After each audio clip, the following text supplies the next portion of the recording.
All right. I love you guys got the blurry. I ain't showing you what's in my back room.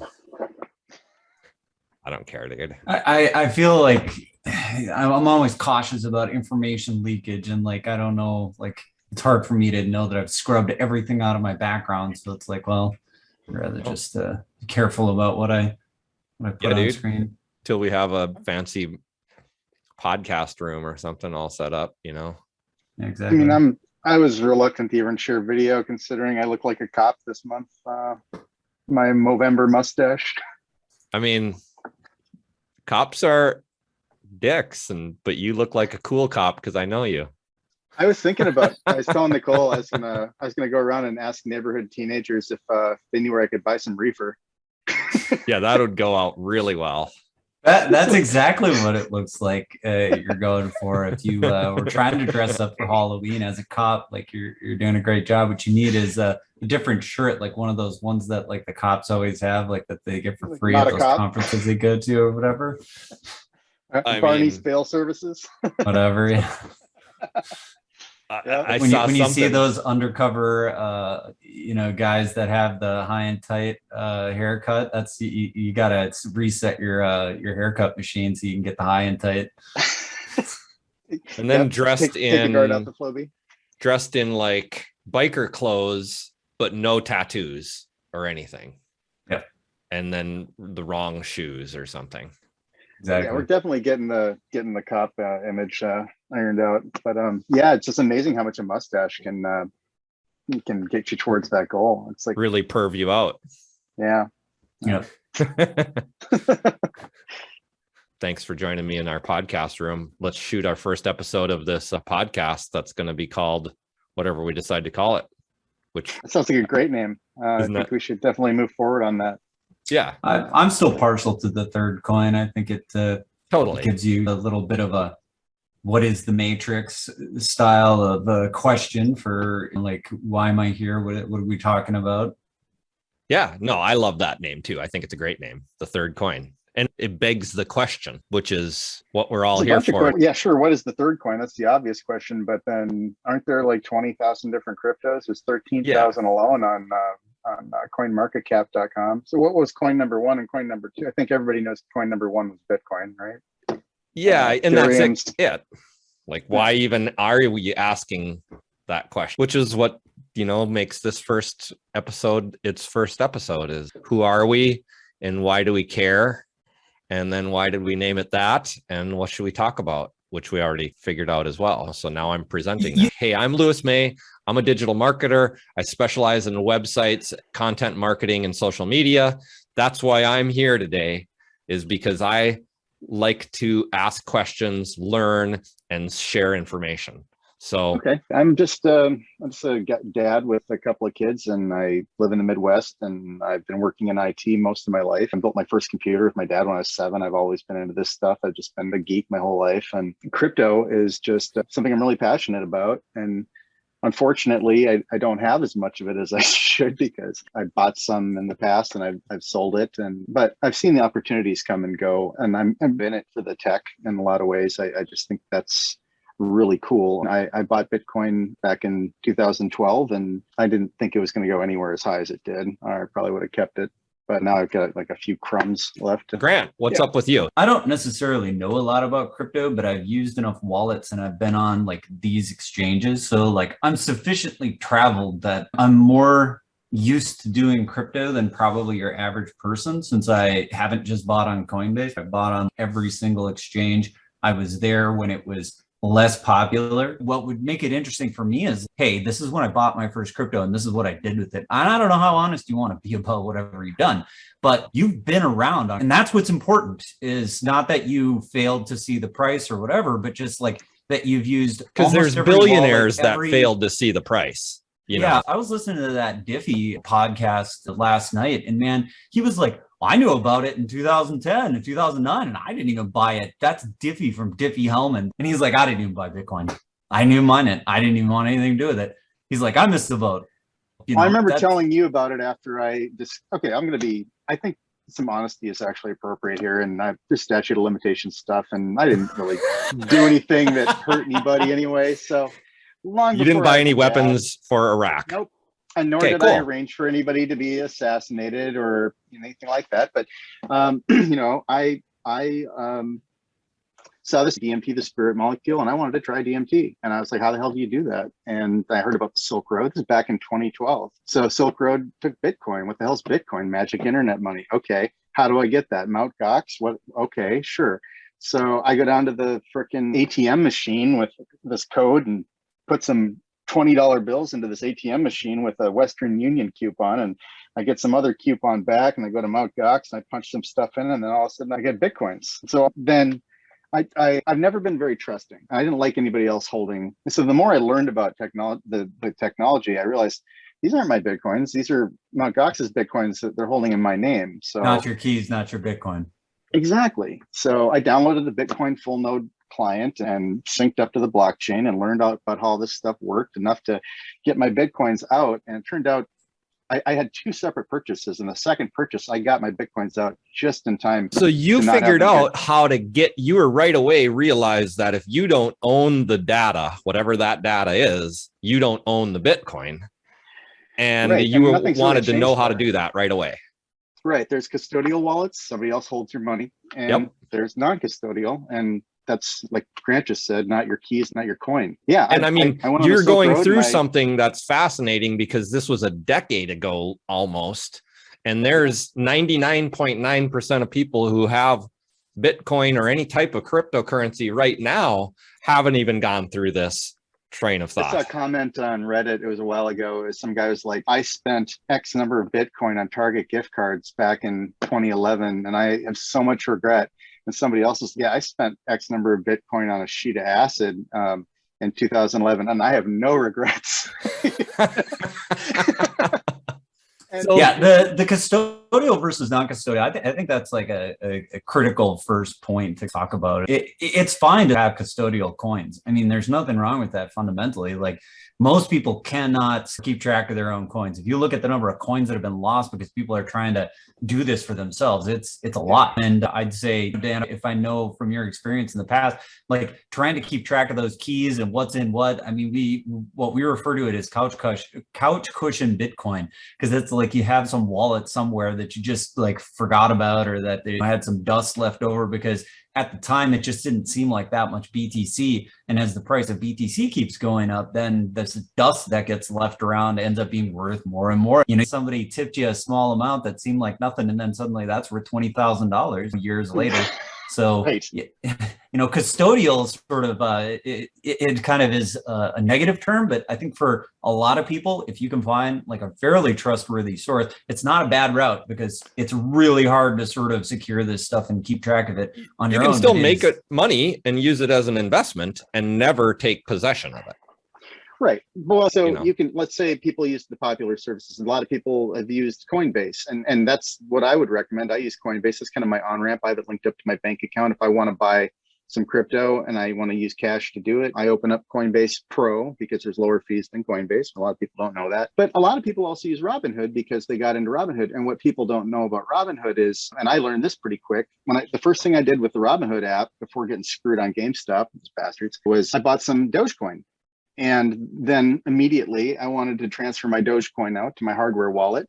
And I realized you can't transfer it out in Robinhood. You just basically have a ledger entry in their Excel spreadsheet. You can't transfer in or out. You just quote unquote own Dogecoin, but do you? If you own the value of it, and when you sell it, they pay you whatever it's worth at that time. But it's different than Coinbase, which is another custodial wallet where you actually can transfer your crypto out. I would definitely, there's different types of custodial wallets. Both of them would at least be able to, if I got hit by a truck, my wife could get my estate papers to either company and get the value extracted for my kids and for her. I have another custodial wallet, I guess. It's called Uphold, but I can put cash in it and I can put coin in it, but I can't transfer from coin to cash. Or cash to coin. Like I can't put in $100 into Uphold and then use that $100 to purchase any cryptocurrency. It's more of like an exchange where if I wanted to send either of you some money, I could put in some crypto and send that crypto to you. but I can't purchase crypto within it. Yeah. So more of a different purpose, totally different purpose for it. So I think there's a couple of interesting things that you mentioned, Dan, that I'm not sure if we're kind of doing 101 stuff. Hardware wallet was one thing that you mentioned. So that's a critical thing to think about whenever you're going to have your own crypto and you're not going to have a custodial situation, is that you have these dedicated physical devices where it allows you to store it in a much more secure fashion than, say, having something on your own machine. Because then what happens is you segment your computer from ever holding the essence of the control of cryptocurrency, which is those private keys or the mnemonics that allow you to generate private keys, that never even touches your box. So that if your machine were to be compromised, then it's much more difficult to sort of get down to that piece of hardware and get it to cough up the right information, because oftentimes you have to do something physically on the device to make it interact. Or even best ones, what happens is those keys never leave that device. And then whenever you want to do something, it's a transaction that needs to be signed. And this really gets into the deep guts of like how these technologies work, because what you need to do is create like a spend bundle. And that spend bundle is the thing that ultimately allows you to say on chain, I want some of this coin to move around.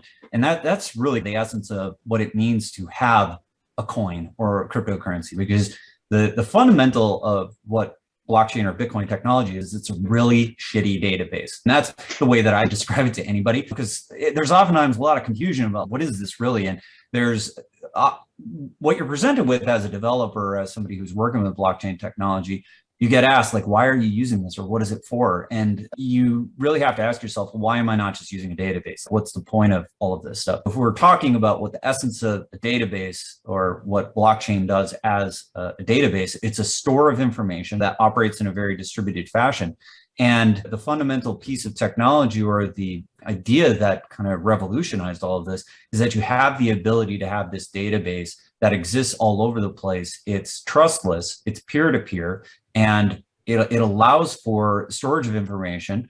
And then what the private keys does is it allows you to make a transaction within that database, where it allows you to make a mutation, a change to that database that says, move this coin from here to here. So buying, selling, whatever, all of these things ultimately, fall into this same category of what is the essence of moving coins from one spot to the next. And if you have the ability to move a coin, then you have control over it. And so then what happens is I transfer some amount of coin to somebody, and then I get whatever change back. And then that's now living in a new address. And now you have some, and I have whatever was left over. So it's like this is this fundamental thing that we're doing.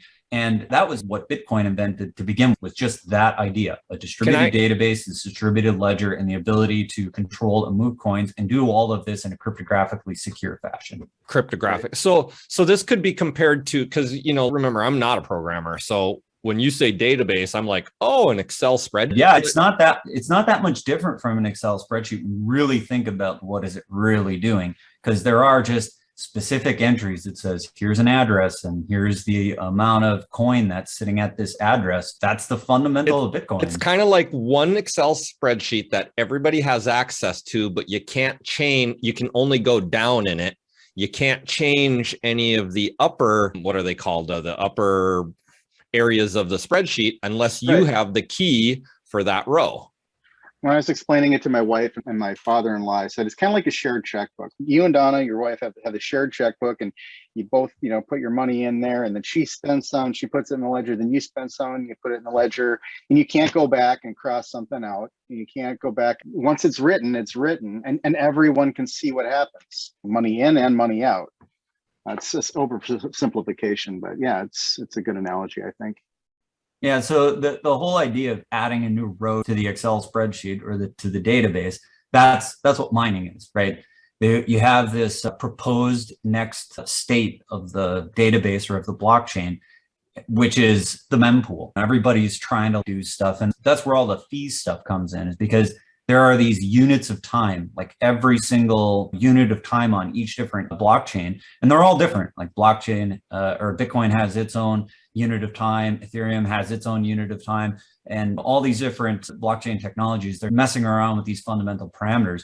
but in each unit of time, you have a new state of the database that can be computed. And you have this proposed state, which is the mempool. So you've got everybody that's sort of acting in this peer-to-peer fashion, where I might say, I want to transfer some coins, and Lewis says he wants to transfer some coins, and Dan says he wants to transfer some coins, and we're all competing for just a fixed space that's within that next unit of time.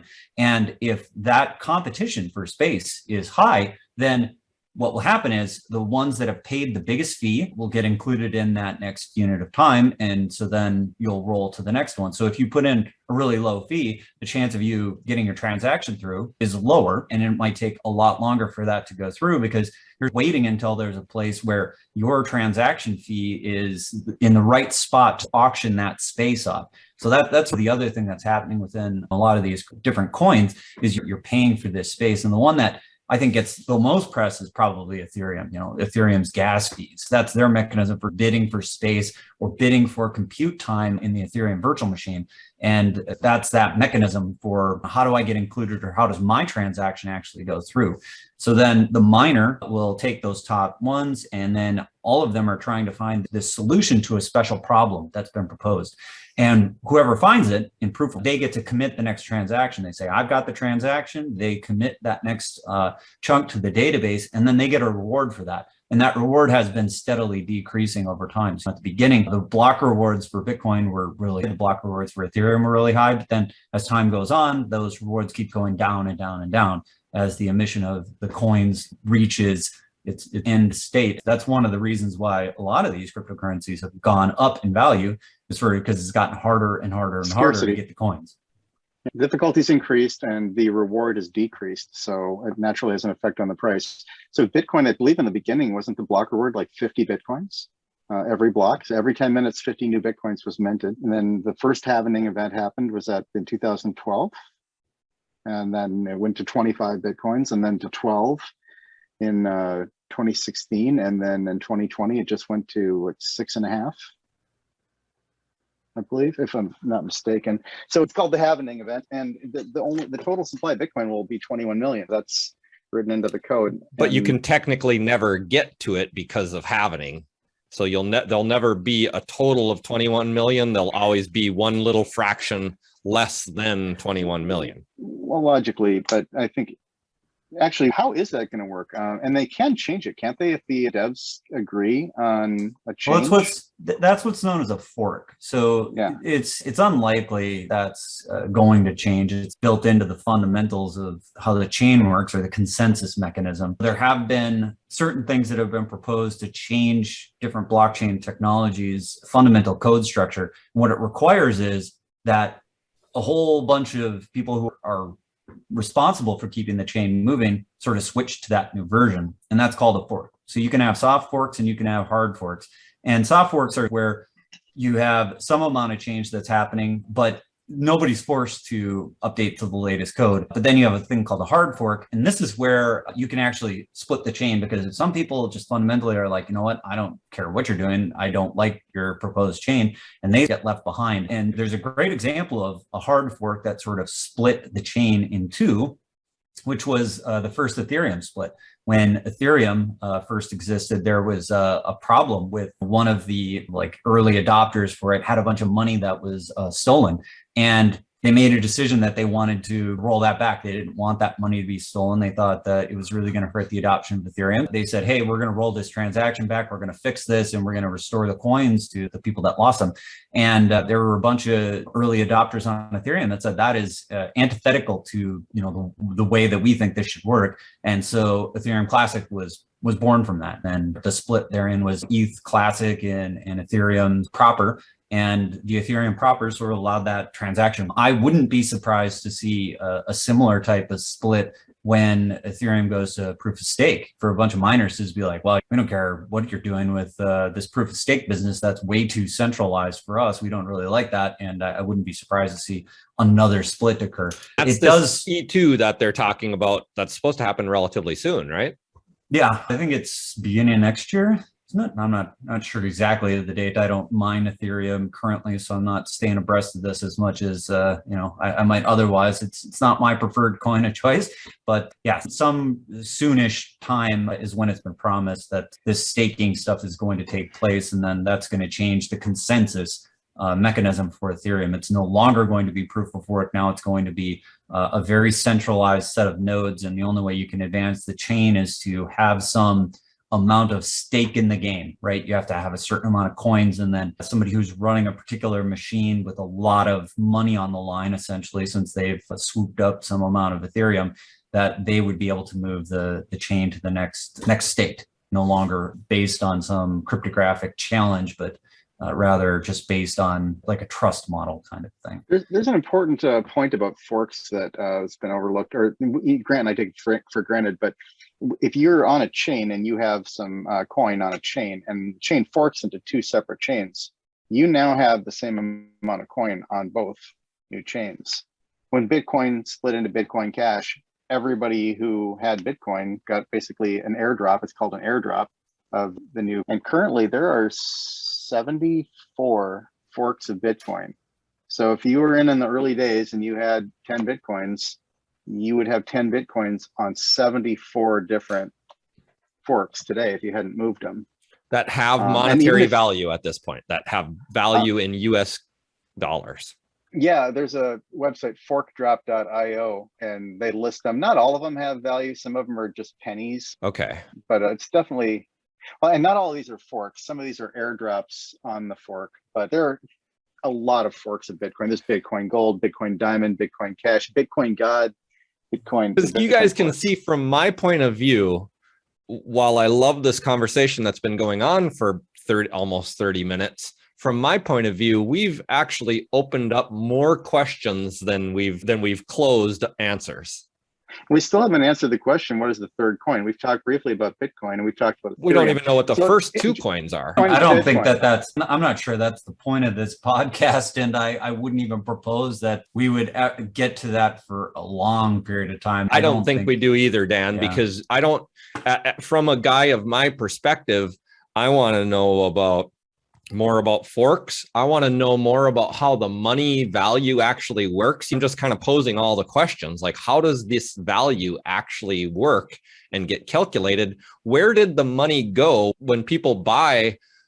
If I decide I want $1,000 worth of Ethereum, where does that money go? Who gets that money? Does it cease to exist? Like, you need a buyer and a seller on both sides of it, just like same thing, everything. Okay. Right. And so you have market makers like Coinbase. They have plenty of Ethereum. They have plenty of Bitcoin, and they'll sell it or buy it. But basically, you've got other people up there who are trying to sell it when you're trying to buy, and when you're trying to sell, they're trying to buy. If I were watching a podcast about crypto, and I heard that there was a third coin, I'd want to at least know what it is so I could go buy some before we get around to finally telling them. But I don't know that that's the thing though. Like that just locks us into some people saying they're not interested. When you think about this, like what we're doing is we're posing a question: what is the third coin? Some people would say it's Algorand. Some people would say it's whatever, like Solana, Cardano. Pick your favorite coin. Yeah. For us to like have a meaningful discussion, there's no point in us not talking about those kinds of things. But if we just come out like from day one and say, well, this is the third coin, it turns off the conversation for a long time. So it's supposed to be a little more hypothetical, I think. Mm-hmm. Like we don't really get to decide what the third coin is, but there's lots of opinions about what it could be. You know, I think we have a clear consensus on what the first two coins are. Like, even though Litecoin and a whole bunch of other things exist, they didn't really innovate. That was not innovative. Like, and that's the key there is innovation. Litecoin right? and Dogecoin, they're basically just forks of Bitcoin. The slight clones, very minor code changes to the Bitcoin source code. They're basically the same. And they're proof of work coin. They operate at the same frequency. There's a new block every 10 minutes, et cetera, et cetera. Litecoin, I think, has a lot more of them than the 21 million. Did they do like 21 billion or something? Ethereum is the second coin. I think everybody knows why that. So I don't write code. What's the fundamental difference? Why is smart contracts? Ethereum was a game changer.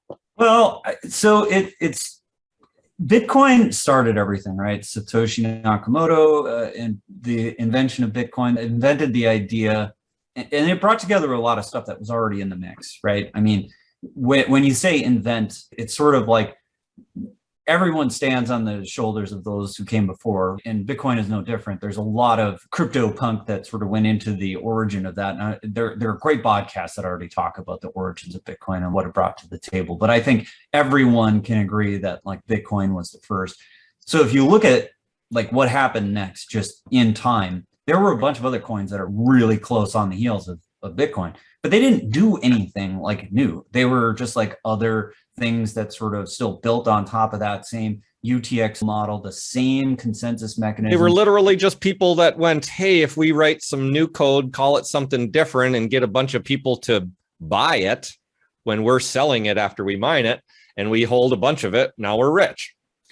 Yeah, I think it was like, I remember some of these early conversations and discussions about what was going on in Bitcoin space at the time. And it was like, it was talked about because this sort of came out of people who were very upset with centralization of money policy. And so there were a lot of people who were really still very keyed into gold. And so there were early comparisons to like Bitcoin being like gold in some fashion. And so as gold has its secondary metal, right, that's nearly always been used as how do you trade down? And this had to do with scarcity and some other stuff, but it was like you wanted a secondary thing that like went along with it. And so Litecoin came out and was like, hey, we're silver to gold. And they really didn't innovate. They didn't really do anything new. Over time and after like many, many years, Litecoin finally brought something to the table, or some devs that were interested in trying to innovate went into Litecoin and did something that was mildly interesting. None of the other coins that came out really did anything fundamentally different other than some kind of marketing stuff. The second coin, the real second innovation, was when Vitalik Buterin said, hey, I like what's going on with this whole blockchain thing, but I think we should have general compute layered on top of that. And so he had this idea of the Ethereum virtual machine, and that you could have this computer that could do general purpose computing and then save state onto the blockchain, not just coin state, but like data state and everything else, and propose this whole programming model for how you could do interesting stuff. Bitcoin wanted to do that kind of stuff, but they just didn't realize nobody did it. Yeah, it was like on the roadmap and they were thinking about doing it. And it was like something the devs wanted to go after. But, Ethereum really came out and did it way earlier and had way more adoption to it. So when you say something on top, what does that mean? Could I literally write an app code and put it into Ethereum and then have it be in the blockchain? Yep, it's general purpose compute. So it's just like any other kind of programming language. You can ask the Ethereum virtual machine to do pretty much anything. And it's just like a generalized, what we would call sort of von Neumann architecture kind of programming, where you have a CPU, it can do some instructions. The instructions are told what to do by the programming language that exists. Then you have the ability to store state, so you can sort of hold something. And that's what your computer is fundamentally doing all the time. As we're sitting here talking on this podcast, or you're doing something, playing a video game, whatever you're doing, you have your CPU, you have some memory, and then you have your hard disk drive. And those three things formulate this basic idea of compute. And you can do that in a virtual machine, like in Amazon Web Services. And you can also do that on Ethereum, where the virtual machine that you're running is the miner, the machine that's actually going to compute the next block. So the Ethereum miners that are out there, they have to provide some amount of, hey, here's what I'm being asked to do in the next block. And some part of that is to compute stuff and to actually do some fundamental running of code, and then to save that state into the next blockchain state, so that when we move to the next unit of time, like we were talking about earlier, that now there's a whole bunch of smart contracts that would have executed, where that smart contract is being that general computation that somebody's asked the chain to do, that's going to happen in the next unit of time. You just have the next block, and in the next block, there's a whole bunch of stuff that needs to be done, and you just run it all. It isn't just run. I mean, you can have ifs in there, but it's like you wouldn't even have the thought to execute it, because you don't have this general purpose space of all the stuff you might need to do. It's like you have to actually ask the next block to do something and execute your code. So you have to invoke a function, if you will, on the next block. And you do that by proposing that you would invoke a function on the next block.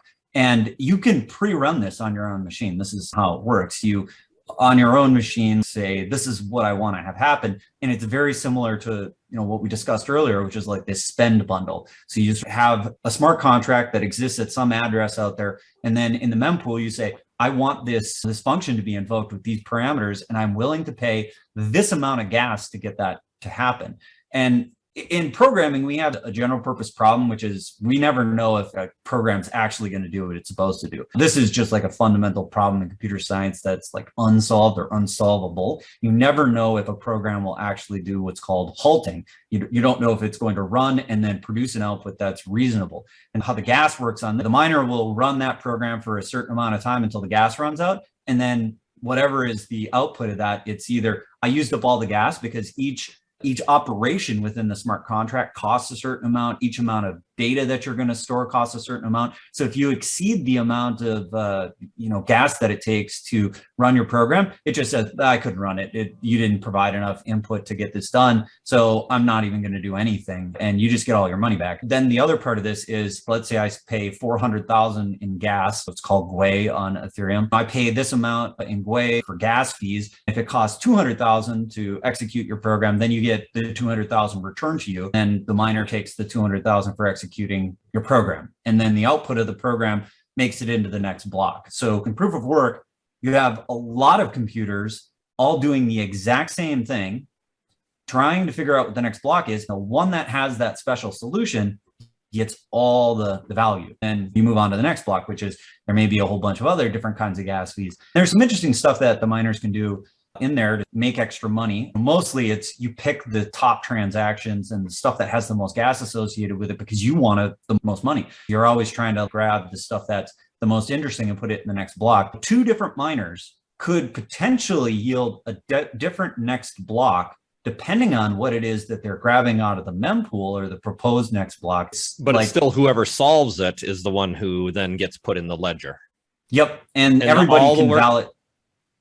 And everybody can validate it that it's correct. And that's part of the whole cryptographic thing of what's going on here is that everyone's able to agree that the next block is correct and it's been correctly formulated. So the logical question for me being a non-programmer is what is the benefit to having Ethereum run a program rather than me just setting up a virtual machine or doing it on my hardware? It's distributed. That's the fundamental difference, is that it's happening in a distributed fashion and that you're making these functions available to anyone. Whereas if they're on your machine, you could run them, but nobody else can run them. In the blockchain space, these smart contracts are oftentimes available for anyone to run in any fashion. Sometimes that's, I want to swap this token. So there have been on-chain things that have been created where you can actually switch off and trade things. You can say, hey, I'm willing to trade, I don't know, 50 SHIB token for 500 squid token or whatever new things have been created, or I'm willing to trade 5 ETH for 500 SHIB or whatever it is that's going on currently. So those swaps and those kinds of things can happen on chain. That's the difference. That's why you would want to do it, is because you're trying to do something within the space of blockchain. And really that's all the smart contract programming language allows you to do. It only allows you to manipulate, change, and interact with stuff that's in the space of the chain itself. You can't just go out and scrape some information off the internet and then compute on it. That's not how it works. Like the programming space for Ethereum is closed. It's only what's inside Ethereum. So if you need some world information from the outside world, you have to bring that onto the chain. And that costs money too to do that. That's called setting up an oracle. Okay. So which now we're getting into the subject of basically NFTs. Yeah, I mean, NFTs are like a special construct on like a chain. It's a non-fungible token, right? So it means, hey, this is something that's really unique, and there can only be one of it, right? Fungible means that like one thing is as good as another. In the space of blockchain technology, this would be like Bitcoins and Ethereum are fungible. Like one is just as good as another. There's no fundamental difference. There's no difference between the one you have and the one I have. They both are valued at whatever it's currently valued at. Yeah, and if I were to say like have a wallet address and I receive some Bitcoin one day and I receive some more Bitcoin the next day, they just go in a big pile. They don't really. There's not like separatism. Hey, You here's don't the have to Bitcoin keep that track of the ones that you got from Bob versus the ones that you got from Chuck because they're different. They're fungible. They're all the same. This it gets into some very deep minutia about how this really works. But yes, that's kind of the essence of fungibility. I think when I think about fungible from the world of economics, I think about gasoline. Even though there's variation in gas, it's like you just dump gas in your car. You get it from Super America, you get it from Holiday, you get it from wherever you get it. They're not fundamentally different. Like gas goes in the tank, the car goes. That's a fungible commodity. And a lot of commodities operate like that. Corn, soybeans, whatever. It's animal feed. You're going to give it to a cow and it's going to eat it. But then you can have differentiable. This is well, you have grade corn. A, you have food grade corn, and then you have corn that's for feed grade corn too. And so these would be like differentiable levels, right? Butter's a good example, right? So you can have AAA, grade A butter and whatever. So you have these different ways that people say there's butter, but then again, within that tier of butter, AAA, that's all fungible. As long as you're AAA butter, you're AAA butter. Yep. Now, when we get to non-fungible, right, that means that it's each one is different. They're all unique. They're all snowflakes. So this would be like art. A Picasso painting is not, I don't know, whatever your other, this is different from this other artist's piece of art. And these two pieces of art, they're fundamentally different. And even if Picasso tries to do his own replication of two pieces that are the same picture, they're still non-fungible because they'd be different unless he was trying to copy them identically, in which even that case, they're different because it's impossible. An NFT here in this sense, we're talking about a token. So token on the world of blockchain means it's some little subset coin thing that exists on the chain. Oftentimes we're talking about tokens. We're talking about just a little piece of information that lives on the chain in some fashion. And then when we add sort of these words at the beginning of that, non-fungible, it means, hey, this token is not, it's not just like something that can be aggregated together, like whatever types of tokens. So like within the world of Ethereum, we've had a couple of different standards for how to just create tokens. And these tokens, really, you can think about them credit card, internet points, or airline miles. These are similar to what tokens are in the whole Ethereum space. So SHIB token or any of your pick your favorite poison on tokens that currently exist and get traded, they're usually created with just like the click of a button using a standard, either the ERC20 or the ERC223 standard in Ethereum. You just say, I want this many tokens. And because you wrote a specific smart contract, those now exist on chain and they can be kept track of in the digital ledger. A non-fungible token means there's one of it and it's not just aggregatable or whatever number of them. Well, yeah, so like for the sake of this argument, like non-fungible means there's one. So you're creating something that can't be aggregated in any way. It's like it exists one of it only, and it represents something. The idea here is that that token represents something else, maybe a piece of land, maybe a piece of art, whatever. It's an on-chain representation of something else. So like in the world of NFTs, these non-fungible tokens are used to represent a piece of art, a JPEG, a GIF, a movie file, whatever. And we're going to get more into that later. So because there's more topics, you're opening more and more questions, which is awesome to me. I think it's time for us to wrap this up because we've spoke about a lot. It was a great beginning to a lot of different conversations that can be had. Any final thoughts, Dan, on where we're going or where you'd like, because we're still in the opinion. We're three different people. We have different opinions. We have different levels of knowledge. I could ask you guys questions about one of these things on and on and on, but then you'll get bored talking about it. And that's not my goal here either. So all of this being said, what would you like to accomplish over the next series of this podcast? Dan, any thoughts? Yeah, I just like to see us continuing to explore the history and expand on some of this stuff. It's interesting to me. What I take for granted is something I know that's not common knowledge. And also things I've been learning just by listening to Grant the last few minutes. There's things I thought I knew that I maybe didn't know as much as I thought I knew. Grant's in it at a different level. He's a programmer and a developer, and he looks at this code and reviews other people's code and manages people who code. So he's got a different perspective than me, and I'm enjoying your perspective as well. As far as what I'd like to see, I'd just like to see the conversation continue. I don't have any specific objectives. Cool, thank you. I'm going to definitely break down this whole conversation into a transcript so that I can start to list all the different topics because we covered a ton today, like literally. Grant, what are your final kind of thoughts here?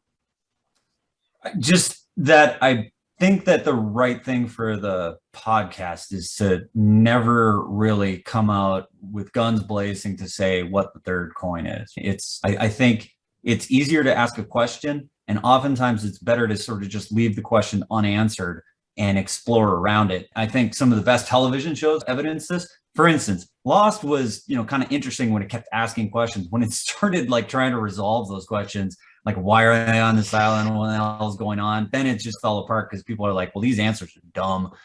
So it's like the minute you sort of answer your own question, True. then you have a bunch of people who agree with you and a bunch of people who won't agree with you. And then sort of, and someday that'll come, but I agree, there's so much to unwrap before we get there. I'm glad we got to the NFTs because that's a hot topic. People want to know more about this. I know from our previous conversations, Grant, that you have a lot more to share. Dan, you as well, that people do not know. From my opinion, they need to know this stuff. This is important, fundamental pieces of this puzzle that the general public is not being made aware of because there's money involved.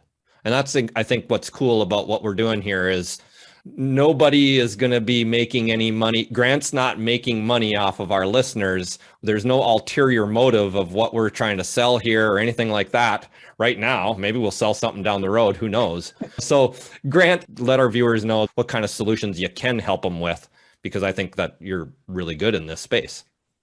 Yeah, I'm just generally been consulting for different companies in the blockchain space. Mostly what I've been doing to date is helping companies that want to get into production. I think it's one of the hardest things that anybody will do at whatever point they've created some interesting technology. And what they're hoping to do is to go to production and actually have customers and have whatever solution that. And you're talking any software. Yes, any software. I mean, I like to work with blockchain. So oftentimes when I get to pick projects, I'm much more interested in working with any company that wants to use blockchain in some fashion that's reasonable. And I think it's been a struggle for a lot of companies to find blockchain as a utility to do something reasonable. Personally, I've had a couple of different companies that I've worked with that had some pretty unique utility, but right now, mostly blockchain is still largely just used for speculative investment. That's been the primary thing. Even with NFTs, that's still the main thing. But yeah, any sort of company that's looking to go to production and looking for, once they go into production, knowing that their solution is going to scale, that is going to continue to meet user demand and do it in a reasonable way with respect to cost. It's easy to sort of over provision and have lots of capacity and then not have that be elastic. So that's our specialty, is helping companies get to production. That might include a couple of different things where we're helping them finalize, helping them get their product deployed somewhere, whether it be a data center or cloud, and then helping them re-architect their solution in some fashion to make it so that scalable and in an elastic way, so that it costs less when there's fewer people using it, and it can scale up when they have more users using it without performance degradation. That's our claim to fame. And what's the name of your company, Grant? We're irulast.com, IRULAST.com. Great. So I'll put the link in the comments down here or in the bio. Dan, your last words? Nothing to add at this point. Had a lot of fun and looking forward to next time. Okay, great. I'm Lewis May with Hammer Sport Marketing. Definitely click that follow button so that you can hear when our next podcast comes out. Thanks again. Have a great day.